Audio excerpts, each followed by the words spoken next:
Okay, so today we're going deep on something a little different. It's one It's going to be kind of a wild ride, I think. It is. But it is a deep dive. Right. And this is real life. It is. This is divorce court, Yes. maps versus maps. That's right. And our source material for this is the YouTube transcript of that divorce court episode. Yeah, we're looking at a transcript. And just a quick overview of what we're looking at. Joanna and Eric Maps. Right. Married for 2 years. 2 years. They met at church. At church. No children together, but both have children from previous relationships. That's correct. And at the beginning, Yes. she felt that he was sent from God. She did. And now she's in divorce court. She is. Asking for quite a bit of money from him. That's right. So let's get into it. So just to lay out sort of the initial romance. Honeymoon phase, as it were. Yeah, so the first, 3 or 4 months, Joanna's saying everything was compatible and great. Oh. You know, we were going on dates, we were having fun, going to basketball games, all that stuff. Right. And Eric's take is he's seeing signs. Red flags. Day and night. Day and night. From the very beginning. Right away. But he wanted it to work. Yeah, he was. And he felt pressured because they were deep in the church to get married. Deep in the church. Because, fornication. Yeah, so his solution was to get married, basically to avoid fornication. Yeah. I mean, it's interesting when you think about it, right? I mean, the motivation to enter into a marriage. Right. Not necessarily based on like a really strong, genuine connection, but more so like, well, we're already doing this and we're in the church and I don't want to be seen as a fornicator, so let's just get married. Right. It's a really interesting sort of foundation too. Yeah. And also I wonder, how much is he saying this now? Yeah. Because it's divorce court? Oh, absolutely. Yeah, I know what I mean? Yeah, it's all in hindsight. Right. Like, I was pressured. Right. Or the church. Right. Whatever. Yeah. But the judge had an interesting observation about this sort of honeymoon phase. Yeah. Which is that the first 90 to 120 days. all fun and games. Fun and exciting. Right. And that's when you sort of label someone as a gift from God. Yeah. And that's when you really are kind of blind to those red flags. You're not seeing them. And then it becomes easy to excuse problems. Yeah, absolutely. Later on. Yeah, yeah. Okay, so Eric mentions a specific incident. Oh, yeah. That I think... What was that? When he came over late at night. Yeah, it's like 1:30 in the morning. Yeah. He gets to her place. Right. And her bedroom light's on. Mm-hmm. Looks like she just got out of the shower. Right. Hair's wet. Yeah. And he's thinking. He's suspicious. Yeah. Who was she just with? Yeah. Yeah. Right. Right. And her explanation is that, what was her side of it? She knew he was coming over. Right. She saw him through the window. She saw him through the peephole. Right. The window. Okay. And that her hair was wet because she was showering. Okay. And that she was cleaning her closet to make room for him. Okay. And she called him stupid for being jealous. Yeah, for being jealous. Yeah. Like, I wouldn't bring someone over if I knew you were coming over. Right. It's already right there. You can see how their perceptions are. Completely different. Totally different. Right. Yeah. Okay. And then... And he had a problem with her... The Facebook stuff? Yeah, what was that about? He found 600 single men on her Facebook. Oh, wow. Yeah. And they had a month-long argument about it before she finally Yeah. Took them off. Removed them. Right. But I mean, that's a month of arguing about Facebook. I know that's a long time. At the beginning of a relationship. Yeah, think about that. Think about those early arguments that you have with somebody. Right. And how that kind of sets the stage for what the rest of the relationship is going to be like. Definitely. Right. If you're already butting heads about something that fundamental that early on. Yeah. You know what I mean? Yeah. It's a sign. Yeah. Maybe. Okay, so then they do get married. They get married. And the accusations and the jealousy just escalate. Right. She accuses him of smelling her pennies. What? I don't even know what that means. I don't even know. I'm trying to wrap my head around that one. Yeah, I don't even know. What is that all about? So we don't really know the context for that. No. It seems a little strange. It's just what? And on his end, he's talking about her leaving the house late. Yeah. 10 p.m. to 1 a.m. 10 p.m. to 1 a.m. And she's saying it's because of her medication. Right. But then he finds her shorts. Right. Wet with a soapy smell. With a soapy smell. So clearly she's washing herself after something's going on. Right. So what's her explanation? Yeah, what was her side? Okay, so she says, I went to the store. I put lotion on my legs. Okay. So maybe that's what you're smelling. Right. And I had clothes in my truck to change into because I was wearing booty shorts to provoke you. So she's intentionally trying to provoke him with her clothing and then going out late at night and then coming back. Right. And he's finding wet shorts. Right. It's a lot. It's so much. It's a lot going on. It's so much. And, this really gets at how actions are being interpreted based on, like, previous assumptions and suspicions and insecurities. Right. Like, right. he sees a wet spot and smells soap, and he's automatically thinking... Cheating, right. And maybe she is. Maybe she's not. Right. But the point is that he's already primed to see things in that light. Right. And it's interesting that she's admitting to this provocation. Right. Right. That she's intentionally trying to get a rise out of him. Yeah. So, okay, so then there's an incident at his mom's house. Yeah, this is after they're separated. Right, they've already separated. So they're already separated, and he goes over to his mom's house to get some of his stuff. Yeah. And he claims that she shows him a video... On her phone. Yeah, on her phone. Yeah. Of a man wearing her glasses. Oh, my goodness. Having sex with her. Wow. And then she deletes the video. She deletes it. And won't let him see it on his phone. Wow. And so what does he do? Well, he tries to grab the thing. Yeah, tries to grab her phone to see it. Right.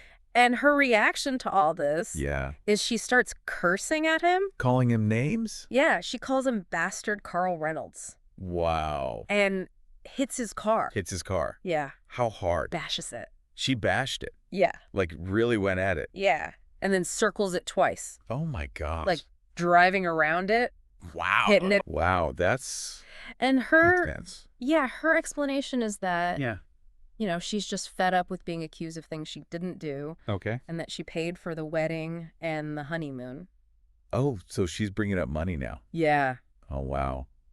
So it's interesting how, like, when people get to that point where they're that angry and that frustrated, they just start throwing everything out. Throwing everything at the wall, right? Like, I paid for this and you did that. And it just all comes out. Right. It's like a floodgate of resentment. Yeah.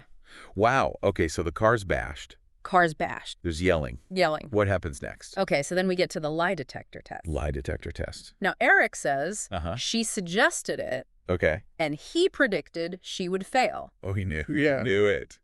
And he paid for it. And she's saying no. I volunteered to prove my innocence. Clear her name. Yeah, and that she helped pay for it. Okay. And that she was nervous during the test because of all the accusations. Sure. But she maintains that she never cheated on them. Okay. So she's saying, look, I was nervous, but I was nervous because you're accusing me of all this stuff. Right. Yeah. And he's thinking, well, you probably suggested it because you thought you could, like...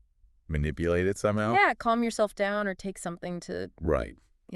Pass it. Yeah. It's interesting how... Right. Like, their whole view of the situation is so colored by their, like, pre-existing beliefs about each other. Yeah, fully. Okay. So what did she supposedly do with these other guys? Right. So he believes that she was involved with two specific individuals. Okay.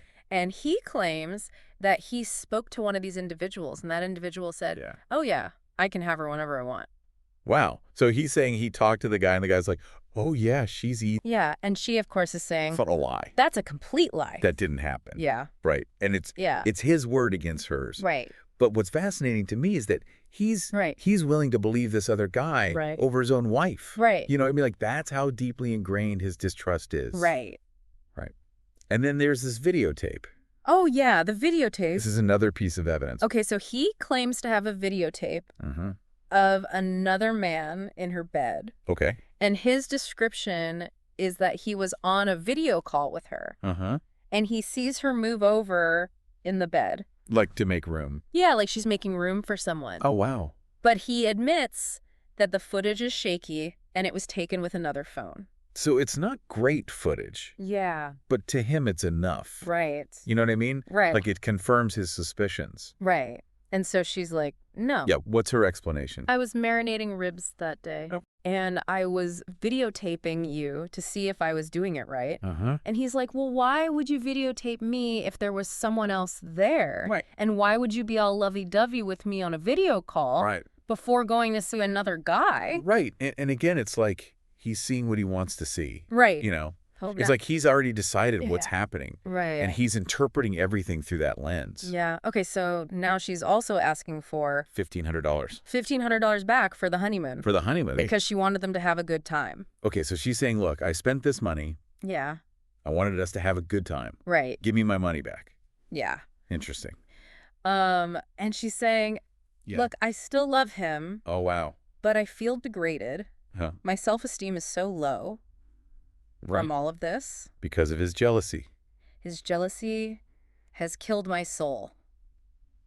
It's like a self-fulfilling prophecy. Right. You know, he thinks she's cheating, so she's constantly trying to prove that she's not. Right. And it just creates this, like, toxic cycle. I was like, well, I can't be with the cheater. I can't trust her. I can't trust her. So that's it. Yeah. Like, in his mind, it's over. Right. There's no coming back from that. And the judge... The judge lays down the law. Yeah, so the judge is like, look... Yeah. You're not getting the honeymoon money. That was an investment. That was an investment in the relationship. Right. Which obviously failed. Which failed, yeah. And to him, the judge is like... Oh, the judge had some words.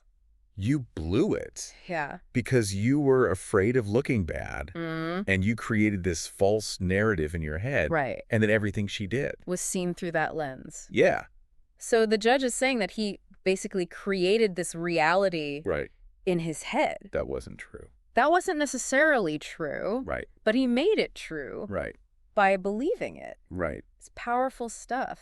And the judge says, this is gonna hurt him again. Hurt you again. Yeah. If you don't fix it. Yeah, you got to fix this. Yeah. Before you get into another relationship. Right. And that he's a broken guy. Yeah, not a bad guy. Not a bad guy, just but a broken guy. A broken guy who needs to get fixed up. Get fixed up. It's amazing. Yeah. Like the judge really laid it out there. Yeah. Okay. And no reconciliation.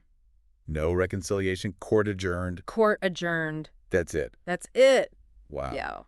So what are some key takeaways for you listening at home? I mean, we've seen how jealousy can completely destroy a relationship. Yeah. Right. I mean, it's like a cancer. It's so toxic. It just eats away at everything. Yeah. And the lack of trust. The lack of trust. I mean, once that's gone, it's almost impossible to come back from. It. Yeah. And it's so interesting how they just had completely different perspectives on everything. Like they were living in two different realities. Yeah. Weren't they? It's like two ships passing in the night. Yeah. It's like they were experiencing the same events. Yeah. But they were interpreting them. Totally differently. Totally differently. Yeah. It's wild. It's crazy. It is.